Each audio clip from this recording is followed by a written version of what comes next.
Hello students, welcome to my YouTube channel easy notes for you academy. आप सबका स्वागत है मेरे YouTube channel easy notes for you academy में। आज हम करने जा रहे हैं रिसर्च प्रोसेस, जो कि एक रिसर्च एप्टीट्यूड का ही टॉपिक है। बहुत बार मैंने पिछले क्वेश्चन पेपर कुछ देखे हैं जिसमें हर बार ये क्वेश्चन पूछा गया कि what is the correct process of the research. तो उसमें बहुत सारे बच्चे इसको गलत करके आते हैं, एक राइट या करेक्ट प्रोसेस नहीं करके आते हैं। तो उसमें आपको टिक करना होता है कौन सा एक सबसे जो करेक्ट प्रोसेस है, और एग्जैक्ट और राइट और करेक्ट प्रोसेस है एक रिसर्च का। तो इसी में हम शुरू करते हैं। आज का जो टॉपिक हमारा रिसर्च एप्टीट्यूड से रिलेटेड है, तो वो research process.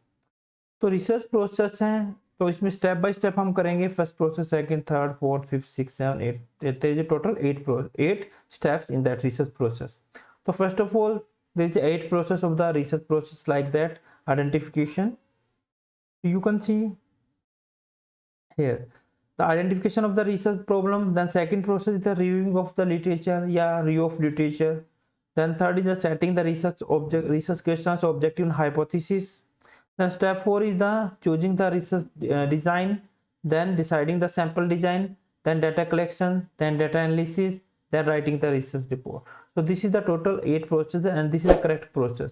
So you have to be go through all these step by step.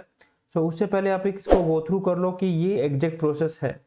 तो सबसे पहले यहीं पे हम एक ब्रीफली इसको हम कर देते हैं एक्सप्लेन कि जो रिसर्च प्रॉब्लम से लेकर रिसर्च राइटिंग तक सारे के सारे जो स्टेप इसके अंदर आ रहे हैं उसको आप नोट डाउन कर लो वन बाय वन, ताकि आपको कोई कंफ्यूजन ना रहे। जब भी आप अटेम्प्ट करोगे तो एक राइट प्रोसेस आप सेलेक्ट करके आना।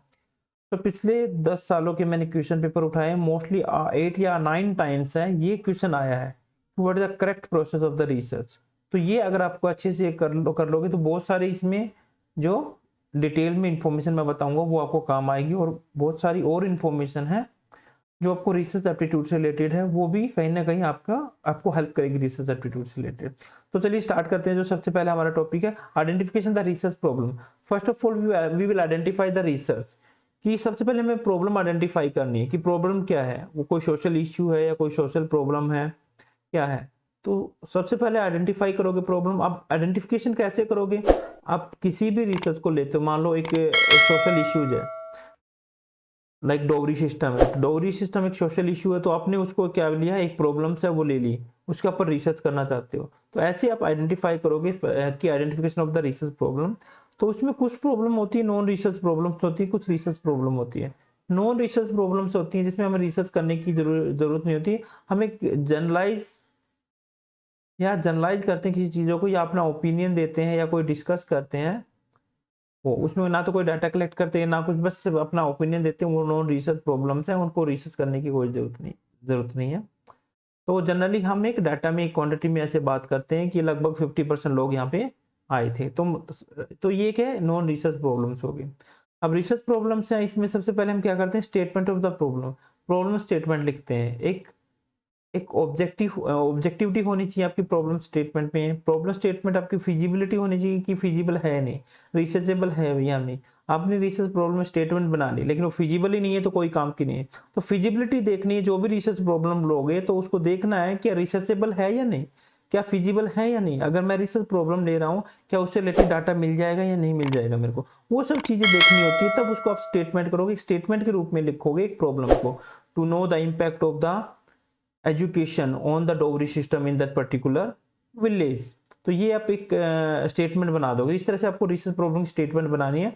फिर जस्टिफाई करोगे प्रॉब्लम को, आप जस्टिफिकेशन दोगे कि सोसाइटी में जो डोगरी सिस्टम की प्रॉब्लम क्यों है, क्या क्या डिफरेंट रीजंस है, कोजेज हैं। तो आपको जस्टिफाई करोगे अपनी प्रॉब्लम को अपने खुद के वर्ड्स में कि आप रिसर्च क्यों करना चाहते हो। आप जस्टिफिकेशन देना, आपको कैसे करोगे, क्यों करोगे, क्या रीजन है, क्या इसका मेन आपका जो ओपिनियंस है और ऑब्जेक्टिव है। Then analysing a problem, that आपको एनालाइज करोगे कि आपकी जो प्रॉब्लम है कि वो रिसर्चेबल है या नहीं, क्या उससे रिलेटेड डाटा मिल जाएगा या नहीं, क्या रिसर्चेबल है या फिजिबिलिटी है या नहीं। तो ये एक स्टेटमेंट ऑफ प्रॉब्लम से रिलेटेड है। आपकी स्टेटमेंट से रिलेटेड आपको उसको एनालाइज करनी है, इवेल्युएट करनी है। बहुत सारे फैक्टर्स हैं, उनको देखना है क्या कौन कौन से फैक्टर्स जो आपकी प्रॉब्लम्स को अफेक्ट कर सकते हैं। तो आपको एवेल्युएट करनी है, एनालाइज करनी है अपने प्रॉब्लम को। Once you analyse you can proceed to the next step. तो नेक्स्ट स्टेप है हमारा रिव्यू ऑफ लिटरेचर। तो जनरली रिव्यू ऑफ लिटरेचर क्या होता है, पीछे की स्टडी करना जो already the things which already search by any other person, तो उनका हम साइटेशन लेते हैं, उनका रेफरेंस लेते हैं। जितने भी जो रिसर्च हो चुकी है, हमने जो भी टॉपिक लिए, जो अभी प्रॉब्लम ली थी, फॉर एग्जांपल हमने डोगरी सिस्टम से रिलेटेड हमने कोई प्रॉब्लम ली थी, तो डोगरी सिस्टम से रिलेटेड जितनी भी रिसर्च पहले लोग कर चुके हैं उनका रेफरेंस लेंगे, उनकी स्टडी को पढ़ेंगे। अब ये पढ़नी क्यों जरूरी है? ताकि हमको एक आइडिया लग जाए किस तरह से हमें रिसर्च करनी है, एक गाइडेंस मिल जाए, एक हमें ट्रैक मिल जाए, एक वे मिल जाए कि कौन सी उसने मेथोलॉजी अडॉप्ट की थी, कौन सा उसने सैम्पलिंग डिजाइन यूज किया था, कौन सा रिसर्च डिजाइन यूज किया था। तो ये हेल्प करती है। तो रिसर्च क्यों करता है? ये अदर्स हैव लर्न, दूसरों ने क्या सीखा है एंड रिपोर्ट किया, क्या किया उस प्रॉब्लम से रिलेटेड, वो हम सीखते हैं कि other have learn and reported on the problem, दूसरों ने कैसे उस प्रॉब्लम को रिपोर्ट किया है और क्या सीखा है, तो उन्हीं से हम सीखते हैं। फिर ये रिसर्च को ये भी हेल्प करती है become familiar with the methodology followed by other, कि जो भी लोगों ने इससे रिलेटेड डोगरी सिस्टम से रिलेटेड स्टडी की थी, उन्होंने कौन सी मेथोलॉजी वहाँ पे अडॉप्ट की थी, कौन सी रिसर्च मेथोलॉजी अडॉप्ट की थी, कौन सा रिसर्च डिजाइन, कौन सा सैम्पलिंग डिजाइन उन्होंने लिया था, कौन सा tools and techniques and statistical tools and techniques उन्होंने अडॉप्ट किया था, उसका हमें आइडिया मिल जाता है। And it allows the researcher to understand what concept and theories are relevant to his area of investigation। तो ये भी important है। अब रिव्यू ऑफ लिटरेचर का जो पीछे की स्टडी हो चुकी है, उनको पढ़ के हमें थोड़ा सा अंदाजा हो जाता है कि कौन कौन से जो कॉन्सेप्ट हैं, थ्योरीज हैं, वो मेरे टॉपिक से रिलेटेड है, तो उन्हीं को वो लेगा। तो इरेलीवेंट जो इंफॉर्मेशन उनको वो डिस्कार्ड कर देगा, वो छोड़ देगा। ठीक है, तो only important information which are more related with their research then those information only be consider. तो ये तभी पता चलेगा जब हम कोई रिव्यू ऑफ लिटरेचर करेंगे, पीछे की स्टडी है उनको पढ़ेंगे। It helps to researcher understand if there are any significant controversies, contradictions and inconsistency in the findings। तो ये भी हम देखते हैं कि कॉन्ट्राडिक्शन क्या रह गया है, कोई कंट्रोवर्सीज है या नहीं रिसर्च में, या कोई ऐसा है इनकंसिस्टेंसीज हैं फाइंडिंग्स के अंदर। तो ये एक अंडरस्टैंड करने में हेल्प करता है, एक रिसर्चर को पता लगता है अगर कोई कॉन्ट्राडिक्शन है या कोई कंट्रोवर्सीज है या इनकंसिस्टेंसी है किसी की फाइंडिंग्स में, तो उनके ऊपर हम फर्दर रिसर्च कर सकते हैं। अगर इस तरह की हमें कोई लिमिटेशन या ड्रॉबैक्स मिलते हैं किसी की रिसर्च में, तो उन्हीं को लेके हम फर्दर रिसर्च कर सकते हैं। It allow the research to understand if there are unanswered research questions. और इससे ये भी हमें पढ़ के मिलता है, पढ़ने के बाद रिव्यू ऑफ लिटरेचर करने के बाद हमें ये भी अंदाजा हो जाता है कि पीछे लोगों ने, मान लो 10 साल का हमने 10 ईयर्स की हमने स्टडी निकाल ली डिफरेंट, तो उन सभी स्टडी के अंदर से हमने एक रिसर्च गैप निकाल लिया। रिसर्च गैप क्या होता है? किसी ने कोई ऐसा अनआंसर्ड क्वेश्चन जो छोड़ दिया, जो क्वेश्चन का आंसर अभी तक हमें नहीं मिला है। बहुत सारी स्टडी मैंने पढ़ ली 5 साल की, 10 साल की, लेकिन जो मेरा क्वेश्चन था उसका आंसर किसी में नहीं मिला, और कुछ उन्होंने जो लिमिटेशन छोड़ दी, उसको हम रिसर्च गैप बना लेंगे। तो रिसर्च गैप कब होगा? जब रिव्यू ऑफ लिटरेचर करेंगे, उसके बाद हम रिसर्च गैप आइडेंटिफाई करेंगे। तो रिसर्च गैप क्या है? The things, the question which are unanswered, जो छोड़ दिए गए हैं, जो कंसिडर नहीं किए गए हैं किसी भी रिसर्च में, उनको हम ले लेंगे, उनको हम रिसर्च गैप बना लेंगे। वो रिसर्च गैप हमारी प्रॉब्लम स्टेटमेंट्स बन जाती हैं। It might help the researcher to develop analytical framework, है कि कैसे हम एनालिसिस करेंगे, डाटा को कैसे प्रोसेस करेंगे। फ्रेमवर्क एक रिसर्च डिजाइन बनाने में हेल्प करती है। दूसरा, it will help the researcher consider the including the variables in his research that might not have तो अबाउट। तो ये रिसर्च को हेल्प करती है कि इंक्लूडिंग वेरिएबल्स, कौन कौन से वेरिएबल्स मेरे को लेने मेरे रिसर्च में। डोगरी सिस्टम से रिलेटेड आपने कौन कौन से वेरिएबल लेने हैं? एजुकेशन लेना है, इनकम लेवल लेना है, या आपको फैमिली साइज लेनी है, या आपको उसमें जेंडर लेना है, या इसके अलावा कोई और फैक्टर्स है या वेरिएबल्स हैं जो लेने हैं। तो वो भी हमें हेल्प करती है जो रिव्यू ऑफ लिटरेचर है, कि कौन से वेरिएबल्स हम हमारी स्टडी में इंक्लूड कर सकते हैं। उसके बाद थर्ड हमारा आता है setting the research question objective the hypothesis. तो इसमें रिसर्च क्वेश्चन से एक क्वेश्चन मार्क की फॉर्म में होता है, तो हम एक रिसर्च क्वेश्चन भी सेट कर सकते हैं और ऑब्जेक्टिव भी सेट कर सकते हैं, हाइपोथेसिस। तो रिसर्च क्वेश्चंस के बेस पे हम ऑब्जेक्टिव बना लेते हैं, ऑब्जेक्टिव के बेस पे हम हाइपोथेसिस बनाते हैं। तो एक formal statement of the problem leading to the research objective. तो एन ऑब्जेक्टिव है वो हमारे पास इंपॉर्टेंट है। किसी भी हर एक research without objective is useless. तो objective is required and objective is only the way which provide a direction. So without the objective is like that the aeroplane is going in a direction without the radar, कि बिना radar के एक aeroplane जा रही है जिसको कोई direction नहीं है, तो इसी तरह से बिना ऑब्जेक्टिव के आपकी रिसर्च है कहाँ जा रही है पता ही नहीं चलेगा, तो इट्स वेरी डेंजरस। तो you have to be decide the objective of the research. आपके 2 ऑब्जेक्टिव भी हो सकती हैं, एक भी हो सकते हैं, 3 भी। फॉर एग्जाम्पल मेरा ऑब्जेक्टिव है to know the impact of the education on the dowry system. Education का क्या डोगरी सिस्टम पे कोई फर्क पड़ा है, या it minimise the Dogri in that particular area, तो वो हमारा ऑब्जेक्टिव हो सकता है। तो इस तरह से आप ऑब्जेक्टिव फॉर्मुलेट कर सकते हो।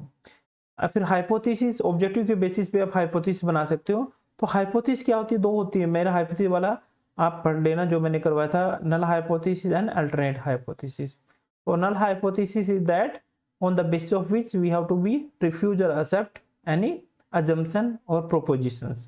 तो एक हाइपोथेटिकल एक assumptions होती हैं, जो assumption लेके हम आगे स्टडी करते हैं। तो मैंने अभी ऑब्जेक्टिव बताया था अपना, एक क्या था, to know the impact of the education level on the dowry system. Dowry system, education का कोई डोगरी सिस्टम पे इम्पैक्ट पड़ेगा, तो ये हमारा ऑब्जेक्टिव होगा। इसकी अगर नल हाइपोथेसिस बनानी है तो हम बना सकते हैं, there is no significant impact of education on dowry system in a particular area। तो ये है there is no significant impact. तो ये नो नेगेटिव जो होती है, ये स्टेटमेंट होती है, अजम्पशंस होती है। और इसका उल्टा होता है अल्टरनेटिव हाइपोथेसिस। इसको क्या बनाई हमने यहाँ पे क्या, देयर इज नो, यहाँ पे कर देंगे हम there is significant impact, there is significant impact of education on the dowry system. तो ये उसका अल्टरनेटिव। जब नल हाइपोथेसिस हमने क्या किया, फिर डाटा कलेक्ट किया, एनालिसिस के बाद हमें पता चला कि एजुकेशन का इम्पैक्ट पड़ता है, तो इट मीन्स ये हमारी एक्सेप्ट हो जाएगी और नल हाइपोथेसिस हमारा रिजेक्ट हो जाएगा। It is a statement on the basis of that we are just rejecting or accepting the assumptions। तो ये हम बेस बना के हम आगे की स्टडी करते हैं। तो ये हमारी होती है रिसर्च हाइपोथेसिस। उसके बाद जो फोर्थ हमारा आता है वो हमारा है choosing the research study design. हम एक रिसर्च स्टडी डिजाइन को चूज करते हैं। तो रिसर्च स्टडी डिजाइन क्या होता है, एक ब्लूप्रिंट होता है, और हम कह सकते हैं फ्रेमवर्क होती है for fulfilling the objectives and answering the research objective. जो भी हमने रिसर्च ऑब्जेक्टिव बनाए थे, हाइपोथेसिस बनाए थे, उसको आंसर क्या दोगे, उसका आंसर कैसे करोगे, वो ऑब्जेक्टिव है उसको फाइंड आउट कैसे करोगे। तो फाइंड आउट कैसे करोगे मींस, तो उसके लिए कैसे करोगे, व्हाट, व्हाई, व्हेन, वेयर, तो इसी को फाइंड आउट करना, इसी का जो एक प्रपोजल बनाना, एक ब्लूप्रिंट बनाना, किसी चीज को करने का तरीका, ये टेक्निक्स टू डू समथिंग, वो रिसर्च डिजाइन है, एक रिसर्च स्टडी डिजाइन कि how we can design our research. तो उसमें हमारी चीजें आती हैं कि कैसे करेंगे, कब करेंगे, कौन करेगा, क्या टाइम होगा, तो व्हेन, व्हाई, वेयर, तो एक proper planning is required. So it provides a blueprint of that कि how we will do a particular things, what is the way of doing a particular thing, that is the research design। So there are the 4 basic research design that is the researcher can use to conduct the study। Survey method भी हो सकता है, एक सर्वे design भी है, experimental method, secondary data study और observation study भी हो सकती है। अब the type of the research design to be chosen from the among the above 4 method depend primarily। तो ये सारे के सारे मेथड है किस पे डिपेंड करते हैं कि टाइप ऑफ प्रॉब्लम कैसी है, हमारी किस तरह की प्रॉब्लम है, प्राइमरी है या सेकेंडरी है, ऑब्जेक्टिव ऑफ द स्टडी कैसे हैं, the existing state of knowledge about the problem that is being studied, कोई एग्जिस्टिंग नॉलेज है या नहीं रिसर्चर को उस प्रॉब्लम से रिलेटेड, उस पर भी डिपेंड करते हैं different methods. The resources are available for the study, और ये इंपॉर्टेंट है, क्या रिसोर्सेज अवेलेबल है उस स्टडी से रिलेटेड। अगर प्राइमरी रिसोर्सेज अवेलेबल नहीं तो we can go for the secondary resources, अब सेकेंडरी रिसोर्स अवेलेबल नहीं है तो we can go for the primary research. तो ये सारे मेथड डिपेंड करते हैं इसके ऊपर। तो एक रिसर्च डिजाइन क्या होता है, एक ब्लूप्रिंट प्रोवाइड करता है कि हम कैसे करना है काम को, कौन करेगा, कहाँ करेगा, कब करेगा। So it all about the planning to do something. क्या है, एक प्लानिंग टू डू समथिंग कि किस तरह से हमें ये काम को करना है, उसका प्रोसीजर, उसका मेथड्स है, उसकी टेक्निक्स है, वो हमारी रिसर्च डिजाइन होती है। उसके बाद नेक्स्ट आता है हमारा deciding on the sample design. Research design के बाद नेक्स्ट जो फिफ्थ आता है सैंपल डिजाइन। अब सैंपल डिजाइन क्या होता है, एक सैंपल और पॉपुलेशन, 2 चीज होती हैं। एक सैंपल क्या होती है, एक small unit of the population which represent the whole population and having the whole characteristics of the population. तो एक सैंपल है पॉपुलेशन के अंदर से हमने सैंपल लिया जाता है और वो एक स्मॉल यूनिट होती है पॉपुलेशन की, जो रिप्रेजेंट करती है पूरी पॉपुलेशन को and having the all the characteristics of the population, जिस पॉपुलेशन की सारी कैरेक्टरिस्टिक उसके अंदर होती है। तो पॉपुलेशन क्या होती है, जो एरिया हमने सेलेक्ट किया है। तो हम डोगरी सिस्टम से रिलेटेड हम एरिया सेलेक्ट करते हैं, तो the dowry the affected area of the all the dowry system that is the population, whole population. एक हमने स्टेट ले लिया, स्टेट क्या होगी, पूरे पॉपुलेशन ले ली, उसमें से हमने सिलेक्टेड कुछ डिस्ट्रिक्ट्स ले लिए, तो वो हमारा क्या होगा, सैंपल ले लिया। उन डिस्ट्रिक्ट्स में से भी हमने थोड़े थोड़े सिटीज को हमने थोड़ा थोड़ा डाटा ले लिया हर डिस्ट्रिक्ट से, तो वो एक स्ट्रैटाबाइट सैंपलिंग में आ जाता है। तो इसमें देखो यूनिवर्स एंड पॉपुलेशन क्या होती है, फाइनाइट भी हो सकती है, इनफाइनाइट भी हो सकती है। अब फाइनाइट कौन सी होती है, जिसको हम काउंट कर सकते हैं, काउंटेबल होती है, एक डिस्ट्रिक्ट एरिया हो गया उसको काउंटेबल होता है, डाटा जिसका अवेलेबल है। इनफिनिट जैसे stars in the sky, the hairs on the head, like that. तो ये इनफिनिट है, तो इनफिनिट भी हो सकती है और ये फाइनाइट भी हो सकती है, इनफाइनाइट भी हो सकती है। तो सैम्पलिंग फ्रेम क्या होती है, दूसरा कॉन्सेप्ट इसके अंदर सैम्पलिंग फ्रेम का होता है, एक unique address of the all the respondents, कि कहाँ का डाटा है, वो कहाँ से हम लेंगे। सैम्पलिंग फ्रेम क्या है, like the dowry system, the people the person who are selected for the answering of the dowry system, that is the sampling area. तो sampling area means the people who are affected and who are having involved and who are related directly and indirectly to that Rowry system, that all are the sampling frame. And sampling unit means the on the whose behalf the response is taken, on whose behalf response is taken। अब हम यहाँ पे लोगों की study करते हैं, सर्वे कर रहे हैं, तो यहाँ पे सैम्पलिंग यूनिट क्या होगा, पीपल हो गया, रिस्पोंडेंट्स हो गए। हम कहीं पे स्टडी करते हैं एनिमल्स की या कोई भी पर्टिकुलर उसकी, तो वहाँ पे उसकी यूनिट हो जाएगी। या कोई क्वांटिटी की बात कर रहे हैं, कोई रिसर्च करते हैं, तो जैसे कोई किलोग्राम की बात हो रही है, तो एक यूनिट है किलोग्राम, सैम्पलिंग यूनिट क्या है, किलोग्राम। थाउजेंड्स हैं, ठीक है, ये सैम्पलिंग यूनिट्स हैं। कोई डिस्टेंस है, डिस्टेंस में मीटर किलोमीटर है, हम कंसिडर, ये क्या होगी, सैम्पलिंग यूनिट होगी। तो यहाँ पे एक पर्सन की हम इंडिविजुअल की स्टडी करते हैं, तो इंडिविजुअल क्या होगी, यहाँ पे एक सैम्पलिंग यूनिट होगी। फिर उसके बाद सैम्पलिंग मेथड टेक्निक्स है, तो दो तरह की जो सैम्पलिंग टेक्निक्स में प्रोबेबिलिटी सैम्पलिंग है, नॉन प्रोबेबिलिटी सैम्पलिंग है, तो ये हम यूज करते हैं। तो प्रोबेबिलिटी और नॉन प्रोबेबिलिटी सैम्पलिंग से रिलेटेड मेरा कंप्लीट जो एक इसमें यूट्यूब के ऊपर वीडियो मैंने बना रखा है, वो आप वो देख सकते हो, प्रोबेबिलिटी सैम्पलिंग क्या होती है, नॉन प्रोबेबिलिटी सैम्पलिंग क्या होती है। तो वो वीडियो मैं डिस्क्रिप्शन में भी डाल देता हूँ उसका लिंक, तो उसके थ्रू आप पढ़ सकते हो, पूरा गो थ्रू कर सकते हो, तो उससे आपको क्लैरिटी हो जाएगी प्रोबेबिलिटी सैम्पलिंग कौन सी होती है, नॉन प्रोबेबिलिटी सैम्पलिंग कौन सी होती है।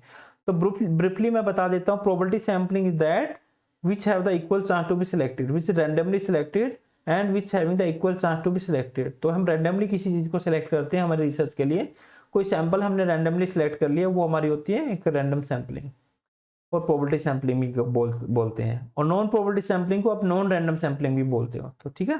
तो प्रोबेबिलिटी को हम क्या बोलते हैं, एक रैंडम सैम्पलिंग भी बोल सकते हो इसको, रैंडम सैम्पलिंग, और नॉन प्रोबेबिलिटी को नॉन रैंडम सैम्पलिंग भी बोल सकते हो।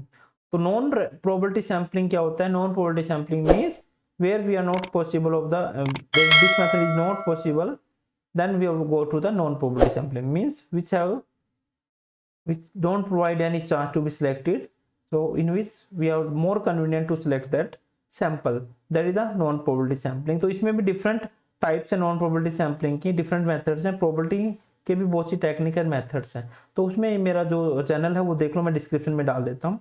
अब सैम्पलिंग साइज क्या होती है, सैम्पलिंग साइज में 4 मेथड है इसको डिटरमाइन करने की, कि सैंपल साइज कितना लोगे। अगर पॉपुलेशन फॉर एग्जांपल आपको एक डिस्ट्रिक्ट से की स्टडी कर रहे हो, मैं फॉर एग्जांपल चंडीगढ़ की स्टडी कर रहे हैं, तो हम चंडीगढ़ की स्टडी कर रहे हैं, तो उसके अंदर मेरे को कितना डाटा लेना, चंडीगढ़ ये क्या होगा, एक पॉपुलेशन, होल पॉपुलेशन होगी, ठीक है, ये हमारी पॉपुलेशन होगी। चंडीगढ़ में डाटा कलेक्ट करना है, मान लो मेरे को स्टडी करनी है स्मोकर्स की, स्मोकर्स की स्टडी करनी है, कितने स्मोकर, तो Chandigarh all the smokers in Chandigarh is the population, population क्या होगी, स्मोकर्स इन द चंडीगढ़। अब इसमें मेरे को सैंपल लेना है, सारे स्मोकर्स हैं उनमें से कुछ सिलेक्टेड मेरे को लेने हैं, तो पॉपुलेशन कितनी है चंडीगढ़ की, उस हिसाब से मेरे को प्रोपोर्शनेट में कितना सैंपल ले कि वो अप्रोप्रिएट हो, वो ट्रू रिप्रेजेंटेटिव हो सके, पॉपुलेशन को ट्रू रिप्रेजेंट, इतना कम भी मत लो कि वो एक रिप्रेजेंट ना कर पाए पूरे आपकी पॉपुलेशन को, ठीक है। इतना ज्यादा भी ना लो कि आपकी स्टडी है ड्यूरिंग एक पर्टिकुलर टाइम पीरियड में कंप्लीट ना हो पाए और बहुत ज्यादा लंबी हो जाए, एक लॉन्गिट्यूडिनल हो सकती है। तो इतना ज्यादा, तो इतना कम भी ना लो कि it will enough it was not appropriate to complete your study. तो इतना लो कि इनफ हो, एडिक्वेट हो, तो adequate sample size should be there. मान लो कई लाख, 1 लाख की जो पॉपुलेशन, तो 1000, तो कम से कम एक 5 या 10% तो कम से कम लेके चलो डाटा। अगर लेना चाहते हो तो किसी पॉपुलेशन का 10%, 7-8% भी ले सकते हो, बट जितना ज्यादा अगर लोगे उतनी आपकी जो ट्रू रिजल्ट आते जाएंगे। तो more more maximum the size of the sample, more reliability is there, and minimum size of the data, the less reliability of the result is there। तो जितना ज्यादा सैंपल, बट ज्यादा इतना भी नहीं ले सकते क्योंकि फिर हमारी स्टडी है वो लंबी हो जाएगी और we have not the enough time to complete the research. तो डाटा अप्रोप्रिएट लो, तो उसके लिए बहुत से मेथड्स हैं कि सैंपल साइज को कैसे डिटरमाइन करते हैं। तो उसके लिए भी एक मेरे चैनल पे जाना, तो मैं डिस्क्रिप्शन में डाल देता हूँ इस चैनल का लिंक भी। तो ये भी मैंने दिया हुआ है कि कैसे आप सैंपल साइज को डिटरमाइन करते हैं, तो उससे आप पढ़ सकते हो।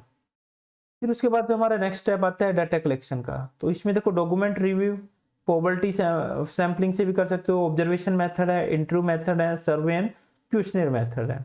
अब ये सारे मेथड्स हैं, मैंने 2-3 दिन पहले मैंने करवाया था कौन कौन से मेथड्स हैं, तो वो भी एक मैं इसमें डिस्क्रिप्शन में डाल देता हूँ कि कौन से डिफरेंट मेथड। तो ये हमारे क्वांटिटेटिव डाटा है, तो कौन से मेथड से हम डाटा कलेक्ट कर सकते हैं, कि ऑब्जर्वेशन मेथड से भी कर सकते हैं, किसी डॉक्यूमेंट को रिव्यू करके कर सकते हैं, प्रोबेबिलिटी सैंपलिंग यूज कर सकते हैं, इंटरव्यू मेथड से किसी का इंटरव्यू करके हम मेन डाटा उसमें नोट कर सकते हैं, सर्वे एंड क्वेश्चनर, एक क्वेश्चनर बना के हम फिल करवा सकते हैं, फिर डाटा कलेक्ट हो जाएंगे, फिर उसको हम टेबल में डाल के अपना कोडिंग करके एनालाइज कर लेंगे। तो सर्वे एंड मोस्टली जो आप प्राइमरी डाटा होता है, जो हम प्राइमरी रिसर्च करते हैं, तो मोस्टली रिसर्चर हैं वो क्वेश्चनर मेथड यूज करते हैं, क्वेश्चनर बना के भरवाते हैं लोगों से, then they will collect the data. तो ये इंस्ट्रूमेंट है mostly used by the maximum of the researcher who are just focusing on the primary research। तो जो प्राइमरी रिसर्च में यूज करते हैं इस चीजों को ज्यादातर। अब ये है क्वालिटेटिव डाटा कलेक्शन। अब क्वालिटेटिव इंटरव्यू से भी कर सकते हैं, क्वांटिटेटिव भी कर सकते हैं, और इंटरव्यू से हम क्वालिटी, किसी की क्वालिटी मेजर करनी है, कोई ऑनेस्टी हमें जाननी है, कोई लीडरशिप स्किल जाननी है, तो ऐसे तो जान नहीं सकते। अब 2 मिनट बैठाओगे, उसके साथ बातचीत करोगे, उसका इंटरव्यू लोगे, तो उससे आपको उसकी क्वालिटी का बात के बारे में पता चलेगा, क्या क्या क्वालिटी है बंदे के अंदर। तो इसलिए एक इंटरव्यू जरूरी होता है, किसी भी जॉब के लिए जाते हो आपको बिहेवियर को ऑब्जर्व करने के लिए, कैसा बिहेवियर, कैसे बात करता है, कम्युनिकेशन स्किल्स कैसी है, तो ये क्या है, सारा एक क्वालिटी है आपकी। तो क्वालिटी को मेजर करने के लिए जरूरी है। ऑब्जर्वेशन है, ऑब्जर्वेशन से भी हम क्वालिटी की ऑब्जर्व करना बंदे को, हम सीसीटीवी कैमरे से भी ऑब्जर्व कर लेते हैं। किसी भी इंटरव्यू में जाते हो, कई बार क्या करते हैं, बाहर कैमरा लगा के रखते हैं, तो आपको ऑब्जर्व करते रहते हैं कि क्या कर रहे हो, कैसे बिहेव कर रहे हो। या किसी कंपनी में आप जॉब कर रहे हो, तो आपका बिहेवियर को ऑब्जर्व किया जाता है, आपको पता भी नहीं होता है कि कैसा काम कर रहा है, कितने टाइम में कितना काम कर रहा है, क्या परफॉर्मेंस है इसकी। तो ऑब्जर्वेशन से भी हम क्वालिटी जान सकते हैं। एक ग्रुप डिस्कशन से भी, ग्रुप डिस्कशन से हमें क्या पता चलता है, कम्युनिकेशन स्किल पता चलती है, उसके रैशनल थिंकिंग पता चलती है, उसकी क्रिटिकल थिंकिंग कैसी है, सोचने समझने की शक्ति कैसी है, उसके विचार कैसे हैं, तो वो हमें पता चल जाता है। सर्वे से भी हम कलेक्ट कर सकते हैं किसी क्वालिटी को, कि ओपिनियन ले सकते हैं कि आप ओपिनियन क्या समझते हो। आप इलेक्शन होने वाले हैं, तो आपको किसी ओपिनियन देना है किसी पॉलिटिशियन से रिलेटेड, तो उनकी हम राय जान सकते हैं। तो उनका जो ओपिनियंस है, उसकी थिंकिंग है, उसकी सोच है, उससे भी हम उसके एटीट्यूड को, परसेप्शन को हम ऑब्जर्व कर सकते हैं। तो ये क्वालिटेटिव मेथड है। तो डिफरेंट डाटा कलेक्शन मेथड्स हैं जो हम यूज करके हम डाटा को कलेक्ट कर सकते हैं। अब इसके बाद हमारे पास नेक्स्ट आता है जो डाटा एनालिसिस आता है। अब डाटा एनालिसिस जरूरी है, ये सबसे रीढ़ की हड्डी है, एक काम, एक तरह से पूरे बॉडी के जैसे रीढ़ की हड्डी खड़ा रखती है ना, वैसे एक डाटा एनालिसिस भी जरूरी है। सब कुछ कर लिया, उसके बाद डाटा एनालिसिस, आपको सबसे ज्यादा जो मैक्सिमम टाइम लगता है हमारा डाटा एनालिसिस में लगता है, क्योंकि डाटा एनालिसिस में हम सारे जो स्टैटिस्टिकल टूल्स एंड टेक्निक्स हैं हम लगाते हैं। स्टैटिस्टिकल टूल्स एंड टेक्निक्स ये हम डाटा एनालिसिस में लगाते हैं। अब स्टैटिस्टिकल टूल एंड टेक्निक से डिपेंड करती है हमारे, किस किस पे डिपेंड करती है, जो आपका डाटा क्या है, किस तरह का डाटा, नेचर ऑफ डाटा, आपका ऑब्जेक्टिव कैसा है, ऑब्जेक्टिव पे डिपेंड करता है, आपकी हाइपोथेसिस पे डिपेंड करता है, हाइपोथेसिस कैसी है, डाटा किस तरह का, आपका ऑब्जेक्टिव क्या है, हाइपोथेसिस क्या है, इन चीजों पे डिपेंड करता है आपका कि कौन सा आप स्टैटिस्टिकल टूल लगाओगे। आपको पैरामेट्रिक टेस्ट लगाना है या नॉन पैरामेट्रिक टेस्ट लगाना है, पैरामेट्रिक या नॉन पैरामेट्रिक। तो पैरामेट्रिक एंड नॉन पैरामेट्रिक इसके लिए अलग से भी है, वो भी पढ़ सकते हो। मेरा जो इसमें यूट्यूब पे है, पैरामेट्रिक टेस्ट कौन से होते हैं, नॉन पैरामेट्रिक टेस्ट कौन से होते हैं। तो parametric and non parametric test है, वो डिपेंड करता है हमारा कि डाटा के अकॉर्डिंग की quality of data, nature of data, data किस तरह का है, ऑब्जेक्टिव किस तरह के हैं हमारे, हाइपोथेसिस किस तरह का है,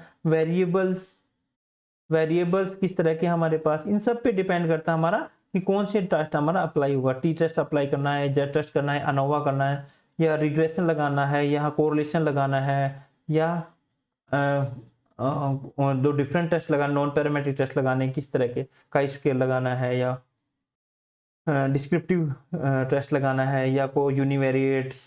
तो डिफरेंट मेथड्स हैं, बहुत सारे मेथड्स है पैरामेट्रिक टेस्ट नॉन पैरामेट्रिक के। तो वो डिपेंड करता है हमारा डाटा एनालिसिस के जो डाटा पे, ऑब्जेक्टिव पे, हाइपोथेसिस पे, वेरिएबल्स पे कि कौन से स्टैटिस्टिकल टूल्स एंड टेक्निक लगाएं। तो डाटा एनालिसिस का एक प्रोसेस होता है, उसको फॉलो करते हैं हम। पहले डाटा को हम एडिटिंग करते हैं, फिर कोडिंग करते हैं, फिर उसकी टेबुलेशन करते हैं। टेबुलेट करने के बाद उसका हम इंटरप्रिटेशन करना स्टार्ट करते हैं डाटा की। तो इंटरप्रिटेशन के बाद हमारा जो लास्ट स्टेप आ जाता है वो क्या है, रिसर्च रिपोर्ट राइटिंग। अब रिसर्च रिपोर्ट राइटिंग में क्या है, हम सजेशन देते हैं, कुछ कंक्लूजन देते हैं, कोई कंक्लूजन आ गया, सजेशंस आ गया, कुछ समरी हम प्रिपेयर करते हैं। तो इसमें एग्जीक्यूटिव समरी, इसमें कौन कौन से सेक्शंस हैं हम इंक्लूड करते हैं। Executive summary, background of the problem, literature review, methodology, findings, discussion, conclusion, recommendation. तो ये डिस्कशन, कंक्लूजन, रिकमेंडेशन ये डाटा एनालिसिस के बाद हम देते हैं। तो रिसर्च रिपोर्ट पूरी हम प्रिपेयर करते हैं। लास्ट जो स्टेप आता है हमारा डाटा एनालिसिस के बाद पूरा हो गया, उसके बाद हमारी रिसर्च रिपोर्ट हम प्रिपेयर करते हैं। तो ये सारा एक प्रोसीजर है रिसर्च रिपोर्ट प्रिपरेशन का। तो ये भी याद रखना कि आपको ये भी आ सकता है रिसर्च रिपोर्ट क्या होती है, what is the correct procedure of the research report writing, और कौन कौन से what are the which is not the element of the research report writing. ये भी आ सकता है कि इनमें से below the given element in the below which are not related to the research report writing, तो you can select that। तो ये भी इस तरह के क्वेश्चंस भी आ सकते हैं कि कौन सा इसमें से एलिमेंट नहीं है रिसर्च रिपोर्ट राइटिंग का। तो यहाँ पे इसमें आराम से आप देख लो, केयरफुली देख लो कौन कौन से जो कंटेंट है इसके अंदर, जो एलिमेंट्स है रिसर्च रिपोर्ट राइटिंग से रिलेटेड है। तो ये हमारे टोटल 8 के 8 प्रोसीजर थे, प्रोसेस था कि what is the correct process of the research. तो ये भी ये जो आपकी बार आपके क्वेश्चंस आए एग्जाम में, तो भूलना मत, इसको रट लेना अच्छे से कौन सा प्रोसेस है और राइट प्रोसेस क्या है। कि बहुत सारे बच्चे गलत कराते हैं, तो बहुत बार हर बार रिपीट, बहुत बार ये क्वेश्चन रिपीट हो चुका है कि what is the research process, और करेक्ट रिसर्च प्रोसेस आपको सिलेक्ट करना होता है, वो अरेंज करना होता है। तो डिफरेंट आपको ऑप्शंस आएंगे, तो आपको देखना है ये। तो शॉर्ट में आप कह सकते हो, पहले हम identification of the research problem करते हैं, उसके बाद हम क्या करते हैं, रिव्यू ऑफ लिटरेचर करते हैं, फिर हम क्या होता है रिसर्च मैथोलॉजी। तो रिसर्च मैथोलॉजी के पार्ट थे वो research design and sampling design, this the part of the research methodology. तो थर्ड जो सेक्शन आता है हमारा रिसर्च मैथोलॉजी, फोर्थ आता है डाटा कलेक्शन का, फिफ्थ डाटा एनालिसिस आता है, और सेवंथ हमारा आता है एक रिसर्च रिपोर्ट राइटिंग। एक ब्रीफ में मैंने बताया, शॉर्ट में मैं अगर बताऊं तो ये ठीक है, identification of the problem, review of literature, research methodology, data collection, data analysis and interpretation और रिसर्च रिपोर्ट राइटिंग। तो शॉर्ट में इस तरह भी लिख सकते हो। तो बाकी ये करेक्ट प्रोसीजर मैंने बता दिया आपको कि किस तरह से आप इसका प्रोसेस है कर सकते हो। इसको फॉलो करके आप पूरी अपनी रिसर्च थीसिस या कोई भी रिसर्च पेपर लिख सकते हो। तो thank you so much for to be here and to watch my complete video. So please subscribe my YouTube channel, the link is given here. तो आपको सर्च करना है यूट्यूब पे, बहुत सारे हैं जो मेरे नाम से बना रखा है, बहुत से मेरा जो ट्रेडमार्क को यूज कर रहे हैं, easy notes for you online study बना के मेरे ट्रेडमार्क को यूज कर रहे हैं। बट आप ध्यान देना, जो मेरा जो यूआरएल है ये है, और जो मेरा यूजर नेम है ये है, easy notes for you online. आप सर्च करोगे यूट्यूब पे तो आपका आएगा, एक आएगा easy notes for you online, online study, online study. तो उसको सब्सक्राइब मत करना, बिल्कुल भी भूल के भी सब्सक्राइब मत करना। ये मेरा चैनल नहीं है, ये कोई दिव्या गौतम नाम से मेरा ट्रेडमार्क को यूज कर रही है। I already file the case, I already send the legal notice to her. तो मेरा जो यूट्यूब चैनल आएगा वो आपको मिलेगा easy notes for you online study portal, online study portal इस नाम से मिलेगा। आप डायरेक्टली इससे सर्च कर सकते हो youtube.com/_@easy notes for you online. तो ये मेरा मतलब उसका ऑनलाइन स्टडी है, वो आगे लगाती है ऑनलाइन स्टडी, बट ये नहीं है मेरा, इतना ही है जो URL। तो ये आपको ध्यान देना कि सब्सक्राइब करने से पहले गलत चैनल को सब्सक्राइब ना करें। तो ये मेरा चैनल है, please subscribe my YouTube channel. So और भी हम टॉपिक के साथ आएंगे। नेक्स्ट टॉपिक में मैं आपको करवाऊंगा कि रिसर्च जो एप्टीट्यूड से रिलेटेड कौन कौन से इंपॉर्टेंट क्वेश्चन जो आ सकते हैं अभी जो अपकमिंग एग्जाम्स हैं। तो मोस्ट प्रोबेबिलिटी रहती है कि इसमें दो तीन क्वेश्चन आपको आ जाएंगे। मैंने टीचिंग एप्टीट्यूड से रिलेटेड पीछे मैंने करवाए थे, अगर उसको कर लोगे तो आपके 10 नंबर पक्के हैं। तो मैं सारे नंबर आपके पक्के करते जाऊंगा, तो आप एक बार देख लोगे सारे वीडियो को तो आपको फर्दर कोई भी पढ़ने की जरूरत नहीं पड़ेगी। तो ये चीजें आप पढ़ लो केयरफुली, और डिस्क्रिप्शन में मैं बहुत जितने भी मैंने टॉपिक करवाए जो रह गए हैं या जो ऑलरेडी करवा चुका हूं उनके मैं लिंक दे दूंगा, और जो मेरे चैनल का लिंक भी मैं दे दूंगा नीचे मेरे उसमें, और वेबसाइट का भी लिंक दे दूंगा। तो thank you so much to be here, बने रहिए हमारे साथ। और भी लेके आएंगे बहुत सारे टॉपिक हमारे कम्युनिकेशन से रिलेटेड, डाटा इंटरप्रिटेशन, रीजनिंग से रिलेटेड और कॉमर्स मैनेजमेंट से रिलेटेड बहुत सारे टॉपिक्स हैं। तो थैंक यू सो मच।